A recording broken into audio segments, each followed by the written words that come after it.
आज आपण चिंच खजुराची आंबट चटणी बनवणार आहोत। चिंच खजुराची चटणी बनवण्यासाठी सगळ्यात आधी आपल्याला एक मोठं पातेलं घ्यायचं आहे आणि त्यामध्ये आपल्याला 1 वाटी चिंच घ्यायची आहे। चिंच इथे मी साफ करून घेतलेली आहे आधीच, त्यातली घाण कचरा सगळा काढून घेतलेला आहे, त्यातले चिंचोके काढून घेतलेत।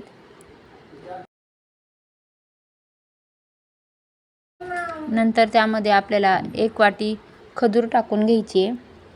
खजुराचे सुद्धा आपल्याला आधीच बिया काढून घ्यायच्यात आणि नंतर मग ते आपल्याला पातेल्यामध्ये टाकायची आहे आणि 2 ते अडीच वाट्या आपल्याला गूळ टाकायचा आहे। गोड तुम्ही तुमच्या अंदाजानुसार घेऊ शकता। 2 ते अडीच वाटी आपल्याला गूळ टाकायचं आहे, असंच प्रमाण ठेवायचं आहे। गुळाचं प्रमाण तुम्ही तुमच्या आवडीनुसार थोडं कमी जास्त करू शकता।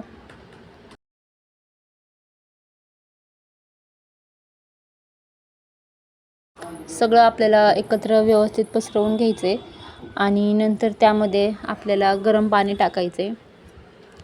आधीच गरम पाणी करायला ठेवायचं आहे आपल्याला 1 टोपभर, छोटा मीडियम टोप पूर्ण गरम पाणी ओतायचं आहे आपल्याला यामध्ये आणि 1 ते 2 तास आपल्याला हे मुरत ठेवायचं आहे। 2 तासांमध्ये हे व्यवस्थित मऊ होतं आणि पूर्णपणे बारीक होतं। 2 तास आपल्याला हे असंच मुरत ठेवायचं आहे आणि 2 तासानंतर आपल्याला हे चिंच गूळ आपल्याला बारीक करून घ्यायचं आहे मिक्सरच्या भांड्यामध्ये। चिंचेचं जे पाणी आहे तेच पाणी टाकून आपल्याला हे बारीक करायचं आहे आणि असं चाळणीमध्ये हे चाळून घ्यायचं आहे आपल्याला थोडं थोडं करून।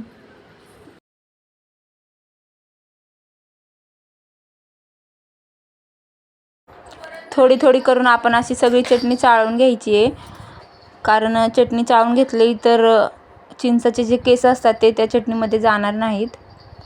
बिना चाळता जर घेतलं तर ते सगळे केस जातील आणि ते खाताना सुद्धा तोंडामध्ये तसेच येतील।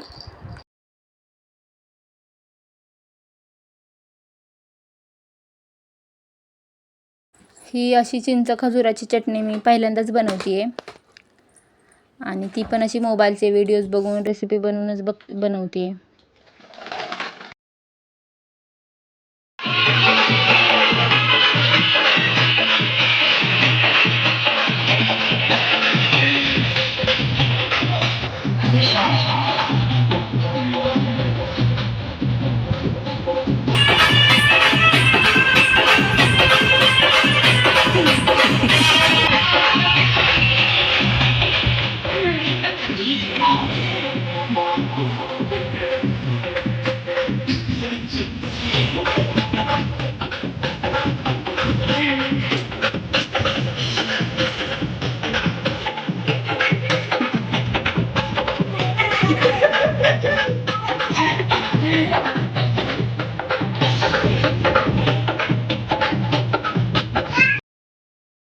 माझं इकडं काम चालू होतं तोपर्यंत इकडे यांचा असा डान्स चालू होता।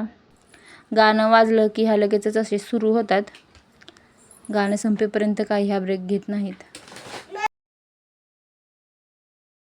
एकदम मस्त आणि परफेक्ट अशी चिंचेची चटणी झाली आहे आपली।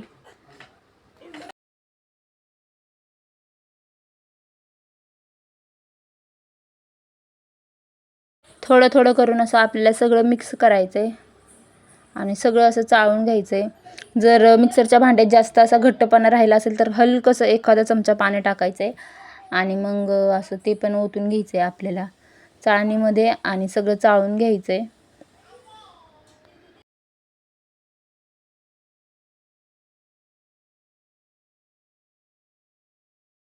असं यूट्यूबवरून किंवा दुसऱ्या कोणत्या रेसिपीज बघून रेसिपी बनवायला आवडतात मला आणि काहीतरी नवीन शिकायलाही भेटतं आणि बनवल्यावरती जर तो पदार्थ एकदम परफेक्ट आणि छान झाला तर त्याचा आनंद वेगळाच असतो। त्यामुळं असं सारखं काही ना काहीतरी बनवायचं, मनाला समाधान भेटतं छान झाल्यावरती। आता असा शेवटचा राहिलेला गर जो आहे तो आपल्याला हातानेच कुस्करून घ्यायचा आहे, म्हणजे काय होईल की त्याच्यामध्ये जर थोडासा कुठं काही चिंचेचा कोळ राहिला असेल तर तो चाळणीमधून पडून जाईल।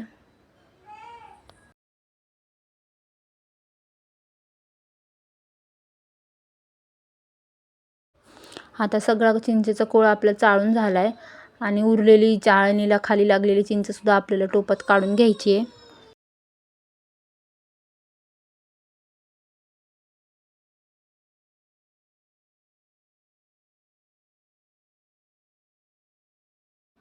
आता हा टोप आपल्याला गॅसवरती गरम करायला ठेवायचा आहे आणि त्यामध्ये आपल्याला मसाले टाकून घ्यायचे आहेत.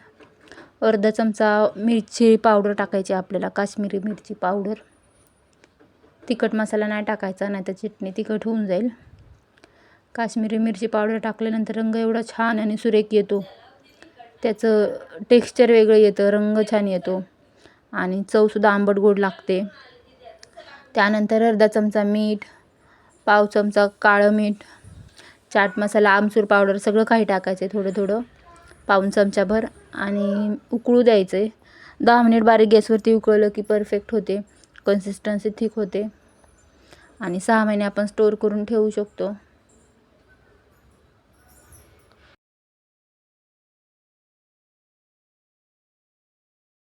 सगळे मसाले टाकून झाल्यानंतर आपल्याला 10 मिनिट शिजू द्यायची आहे.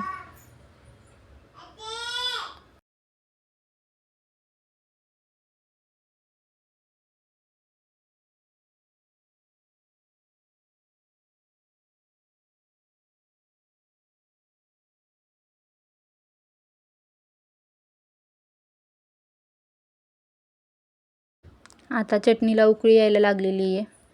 उकळी आल्यानंतर आपल्याला 10 मिनिट ठेवायची आहे. तुम्ही बघू शकता कशी चटणीला उकळी आलेली आहे, कसं त्याचा तवंग वरती आलेला आहे. 10 मिनिट उकळली की परफेक्ट होते. मग थंड करायची चटणी आणि काचेच्या जारमध्ये आपल्याला स्टोअर करून ठेवायची.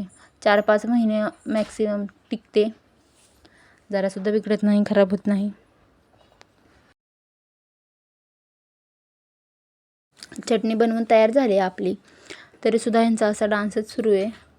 मस्तपैकी गाण्यांवरती नाचते त्या.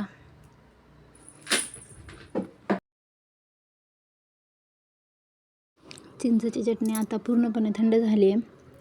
आपण तिला एका काचेच्या भांड्यामध्ये भरून ठेवू आणि फ्रीजमध्ये स्टोअर करून ठेवायची. जेव्हा गरज असेल तेव्हाच बाहेर काढायची. एवढी अशी चिंचेची चटणीने जार भरला आहे आपला. आजच्यासाठी एवढंच. Bye bye.